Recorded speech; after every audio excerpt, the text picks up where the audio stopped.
Hay historias que parecen brillar como el oro, relucientes, limpias, perfectas ante los ojos del mundo. Historias de éxito, de fama, de talento indiscutible.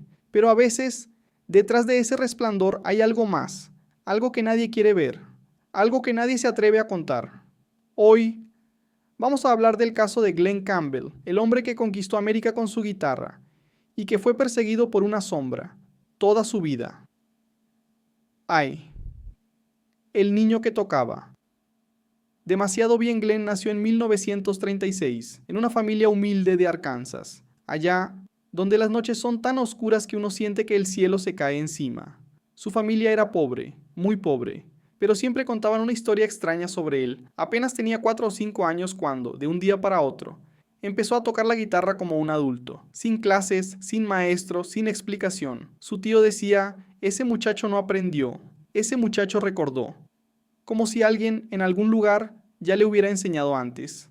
En las noches de su madre lo encontraba despierto, sentado en silencio, mirando algo en la esquina del cuarto. Cuando le preguntaba qué hacía, Glen solo respondía, estoy escuchando la música, mamá. Él me la está enseñando. Pero ahí no había nadie.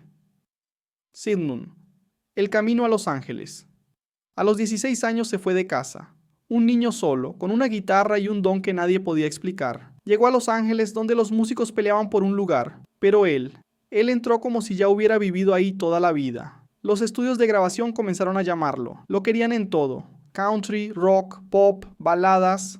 Glen lo tocaba todo. Perfecto, exacto, demasiado exacto. Los demás músicos lo miraban con algo entre admiración y miedo. Uno de ellos, años más tarde, confesó algo inquietante. Cuando Glen tocaba había momentos en los que sus manos no parecían suyas. Movimientos completamente ajenos, como si otra presencia guiara la guitarra.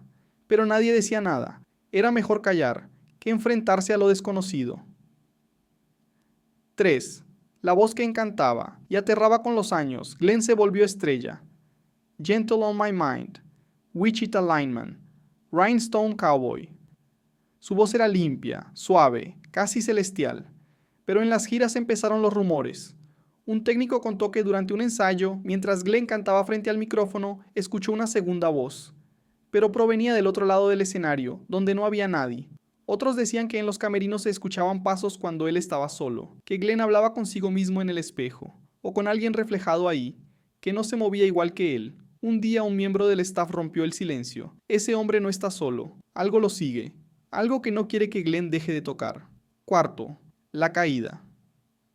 Mientras más éxito tenía Glen, más se deterioraba su vida. Adicciones, escándalos, cambios bruscos de humor, noches enteras que no recordaba. Decía que perdía el control, que a veces se acostaba siendo él, y despertaba sintiendo que había estado viviendo en otra cabeza, en otro cuerpo. Un compañero de gira aseguró haber visto algo imposible. Una noche Glen estaba tocando la guitarra. De repente dejó de mirar al público y clavó los ojos a un punto vacío. Se quedó congelado, como si alguien estuviera hablándole al oído, y su mano siguió tocando sola, como si otra fuerza moviera sus dedos. Ese fue el principio del fin. B. La enfermedad o la liberación. Años después Glen fue diagnosticado con Alzheimer. Para muchos fue una tragedia, un adiós lento, un deterioro inevitable. Pero algunos músicos cercanos dijeron algo escalofriante. Cuando Glen comenzó a olvidar, dejó de escuchar esa voz.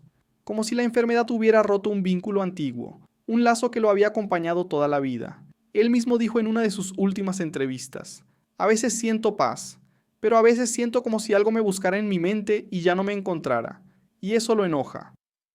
Después de su muerte en 2017 surgió un rumor aún más inquietante. Técnicos de sonido afirmaron que, al aislar algunas pistas antiguas de la voz de Glen, escuchaban un susurro detrás, un murmullo bajo, como un segundo cantante, una voz que no coincidía con la suya, ni con ningún instrumento, una voz sin dueño. Peace, la última nota.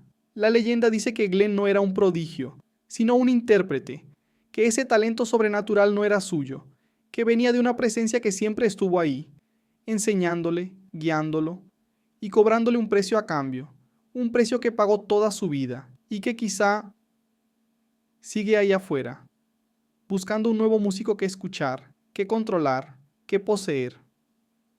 Porque dicen que si escuchas las canciones de Glen Campbell a medianoche, solo, con audífonos, hay un momento casi imperceptible en el que su voz no está sola. Un susurro aparece detrás, una nota ajena, un tono frío, como si te estuviera mirando desde la oscuridad. Y si prestas demasiada atención, dicen que esa voz es capaz de aprender tu nombre